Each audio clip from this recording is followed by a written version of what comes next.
Man, what a evening. Crowd was again, second straight weekend was phenomenal. Thank you to all the Sycamore faithful that came out today. The tailgate and then the environment. We had a lot of recruits here, and I think just to experience that type of environment. Obviously, it was an incredible college basketball game, but to experience that environment is special, is really special. So thank you, John. Our guys, it was out of the 20 wins so far, that's my favorite because we had to win on a night where we couldn't make shots. We were 7 for 30 from three, season low in made threes, season low in percentage. Couldn't make free throws, felt like we got the line, missed a dunk, missed some layups. It just felt like, we had to win that game on our grit and our toughness and get it out the mud. And I love those kind of games because it says a lot about the fortitude and the toughness of your guys. We had a number of guys that stepped up and made big plays down the stretch. Told him in there, it's Jason Kent's birthday. I was so proud of him that, on a night where, he misses some free throws and he misses a dunk and a layup late and, he could hang his head and he gets the biggest stop of the game down there on Tucker DeVries and that shot block. That was the biggest stop of the game. Robbie's shot was the biggest play of the game in terms of offensively, but Jason's stop there late was the biggest defensive play of the game. He was, and to have the wherewithal to do that is growth for him. I'm so proud of him, and obviously gets 20 rebounds on top of that. But we had a number of guys step up and down the stretch, and on a night where we didn't have it offensively. And part of that, you got to credit Drake. Part of that, I think, is our guys were a little bit juiced. We were a little bit amped up, and I thought, we struggled to make shots. We normally, convert, but our toughness, our defense, and the crowd pulled us through, and that's a great win against a great team. Questions, one at a time, please. Speak up a little juiced up. You guys just jumped all over Drake at the beginning. They're going to make a run because they're a good team, but you feel like maybe you lost some of that energy as they made the comeback against you guys? Yeah, I thought we got out to a great start. I went 30-13, and, we were feeding off the crowd. I thought we came out, and we talked about in games like this, I think the key is, when you are, the crowd's turned up, you're turned up, it's a big game, high stakes, right? The key is to really focus in on trying to do your job as well as you can every possession and not, kind of block out everything. I thought early we did that. And then I think we went through a stretch there where we settled and took some quick threes without really trying to hunt great. I didn't think our ball, we kind of got a little bit, trigger happy and missed a few and let them kind of work their way back in. And Drake's a great team. I mean, I didn't expect it to be, easy. We knew. I mean, they're just like Bradley. I mean, those are championship teams. Those are coaches and players and programs that, have the championship DNA that we're trying to develop. And so, like we told our guys, they're not going to give it to you. You got to earn it, and we knew it was going to be hard. And we made it a little harder on ourselves than by missing some shots that I think normally we could convert. And I thought we took some, what we call them, shooting turnovers, some quick shots. But credit them, they worked their way back in, and and really obviously had us on our heels there late in the second half. But I thought, like our guys have pretty much every time this year when it's game point, moment of truth late. We've been unbelievably good on both ends late in terms of executing, getting what we want, and then guys just stepping up and making big plays, whether that's at Belmont or that's, Murray State or Illinois, Chicago, whatever game you want to go, Toledo, here tonight. I mean, just game after game, Bradley, and credit those guys on both ends. I thought we had a lot, really the whole team stepping up, making big-time plays for us. Coach Schertz, you talked about walking into the Holman Center for the first time, your guys' first game 3 years ago, and you look at tonight, second straight sellout, probably maybe more electric than last week, which maybe you didn't think was possible, but what can you say about tonight's atmosphere? Yeah, I thought, it was incredible. Electric's a good word. I think, fans were into it, and probably that end game, Bradley and tonight were the loudest I've heard this place. In my tenure here, it was, that was awesome, and that even when Darren and I shook hands afterwards, he was like, that was incredible. Tucker in the handshake line was like, this atmosphere is like as an opposing player.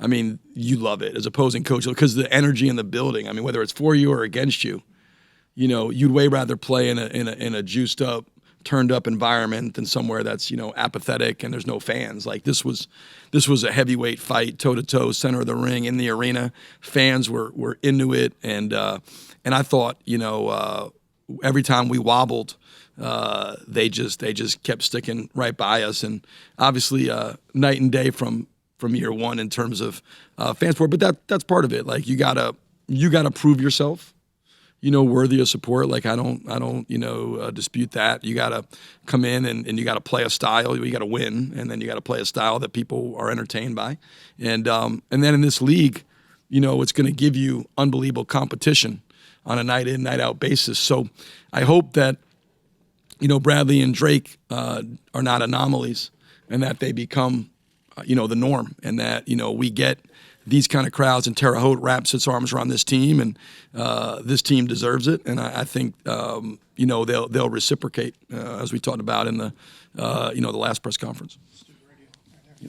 So it seems like 20 was the number of the night. 20 rebounds for number 20, Jason Kent. 20th win on the season. Talk about the 20 losses a couple years ago, and now the transition into your 20th win of the season already in only 2 or 3 years. Yeah, I think the first year. It was obviously difficult. There was a lot of factors that made it so. I think transitions are hard. I came from I inherited a situation there. We had 2 players on the roster, and I was here in April. That's hard. You have to put together a roster from scratch. That's just the nature of business in modern basketball. That's not a knock on anybody or anything. That's just the way it works in today. So I had to piecemeal a roster together, and we weren't good enough. We weren't good enough in year one. We weren't talented enough. We didn't have the right culture, and it takes time. Culture, coming from LMU, you can't transpose culture. You can't transpose a championship DNA. Like those things have to be built through experiences. I think a lot of our guys, we have 5 returners. The experiences of last year really helped them. I mean, we won 23 games last year, which ties the most in 79. I think 2013 won 23 as well. But we lost a lot of close games. We left a lot on the table. And at the end, we were close to, we had a number of games where we could have won a championship, but we also, finished 5th.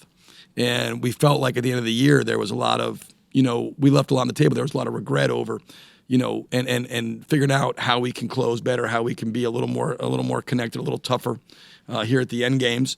And then these last 5 in a row in the Valley, you're going to be in these, money time, game point, moment of truth situation at the end, and you got to find a way to get it done. And, this group, I think the experiences of last year, you're now seeing the benefit of those experiences for guys like Robbie and Julian and Jason and Jabo and Mason, all those guys, because they went through it last year. They learned some hard, painful lessons. And we were close, but no one really cares about close, and we went through a stretch, whether it's at Belmont by 1, at Missouri State by 2, Drake on a buzzer beater at their, we could go through. There was, I think 9 losses by 4 or 5 points less of our 13. So it was, there were some painful lessons last year. We've applied those lessons, and I think, we're in a different place. And, as a team, we're more mature, we're more connected. I think we're more talented. But, work's not done. We got a long way. We still got a long road ahead of us to do what we came to do. Jason had the 20 rebounds. That's the most since '97 by an ISU player. He said he was not good offensively and needed to do something else. Can you talk about that mindset that he had? And also, he's been good rebounding all year, but it seems like the last 4 or 5 games, he's taking it to another level. Yeah, it's amazing how the jump has been for him. He's a guy that, if you're to go back and look at, I remember talking to him in the preseason, and I think his career high in rebounding was like 2.8 or 3 for a season average. And I was like, we're going to need you to double that, thinking that if we can get him up in the 5.5, 6 a game range, that would be terrific, that would be. And so, he's going to triple it, or quadruple it. He's just been amazing. And I think where Jason has figured out, and this is where you try to get guys to, is, you can fans are going to focus on one number, or media as well. Generally, they focus on one number. It's the far right of the box score, how many points somebody score, and that dictates how good a player you were, how good a game you had. Those that know there's a lot of ways to impact winning. You can put your fingerprints on a game in a lot of ways. There's so much that goes into winning, and we call them invisible plays because really there's no box score validation. The 20 rebounds is, but there's so many different things that you can do. He got a couple deflections tonight, some back tips. His cutting, sometimes sacrificial cutting, opens up guys. He does a lot of things.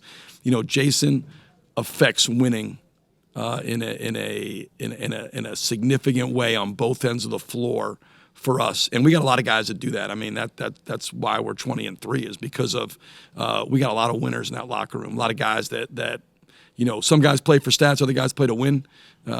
Jay Ken, but not just him. That locker room, we got a lot of guys that are playing to win the game. Like, what does it take to win?